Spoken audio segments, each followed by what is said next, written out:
What do you know? Suddenly I've got some free time, so I'm going to show you what I picked up today at the store. I kind of did the reverse of what I should have done.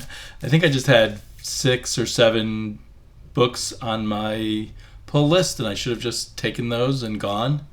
But instead, I picked up a whole bunch more, so I got a total of 13 comics. Right on the top here is from IDW and Yo Comics, Haunted Love. I really like this cover. I got another one of their Love comics and really enjoyed it a lot. I don't feel like I have to get every issue. We'll see, or maybe I'll find other issues. It'll depend on my mood, and maybe I'll find other issues in the cheap bin someday. But it's just a lot of fun reading these old reprints. They pack a lot into these issues.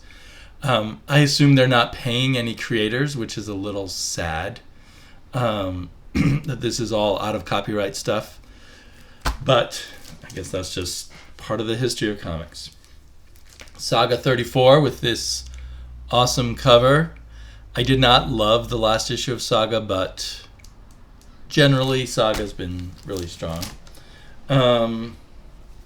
Invisible Republic number 9, a strong science fiction, very adult in the sense of adult themes about politics and revolution and history, not adult themes about sex or violence.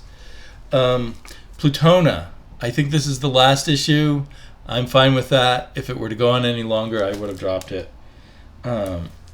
It's kind of for me, it's kind of an okay book. Nice art, somewhat interesting story, characters that just don't grab me a whole lot. This was a minor disappointment. Spawn 61. Now, I'm psyched to have the next issue of Spawn, but this is some variant cover, and it doesn't grab me a whole lot. I want the color comics, full-on comic booky cover for Spawn. But this seems to be all my shop had. And variant covers become a theme here. Faith, number 2. I'm kind of psyched for that. I love the character Faith. I thought the first issue was decent. I hope things kind of rev up more here. I've now learned this is just a 4-issue miniseries. I hope sales are so good that they continue a Faith solo book. She's almost a character that if the writer gets the character, the comic book's going to be fun, even if it's otherwise just a so-so comic book. Oh, in the mail today, I got Doctor Strange number 5. So I'm quite behind on Doctor Strange. And I've sort of been enjoying it, but yeah, it hasn't quite clicked with me yet. Batman and Robin Eternal. This still remains a whole lot of fun weekly. It's kind of, the story's taken a turn for the bigger. It's become a big story. And I kind of liked it when it was a bit smaller and just more focused on the Robins and their connections with each other and their emotional connections to Batman. Justice League 3000, I guess this will be ending, when is Rebirth? Because this is not listed in Rebirth. And that's fine. This is something that is good, but does not need to go on forever, in my opinion. Okay, and then I got something that I had told myself a while ago I would not, because I have not enjoyed any comic book I've ever read written by Neal Adams. I don't mean to be harsh about that, but love his art, and not just like everyone else, love his art from the 60s and 70s, best of all.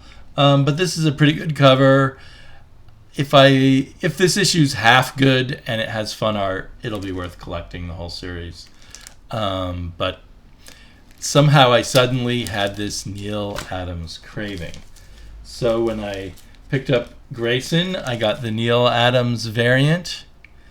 And then I decided to look around at the other Neal Adams variants and see if there was any of them that appealed to me. So I picked up the Cyborg one. And yeah, I like that one. And I picked up the Batman Superman one. Adams has so many famous covers, but you see this cover reprinted a lot in History of Comics, of the original of this, where they find out Speedy is a heroin addict. This makes no sense at all, but it's fun. And then this one, which is actually not an homage to a Neal Adams cover, is it? It's a homage to a George Perez cover.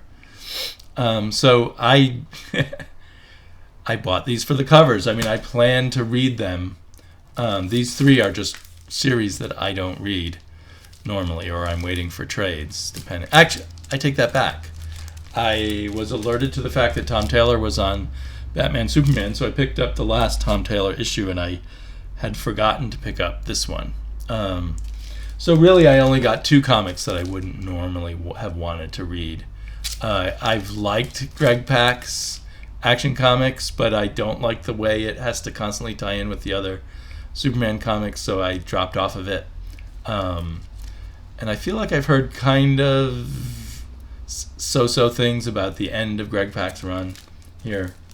And Cyborg, I tried issue 1, and it just didn't work for me a whole lot, but I guess I'll try issue 8.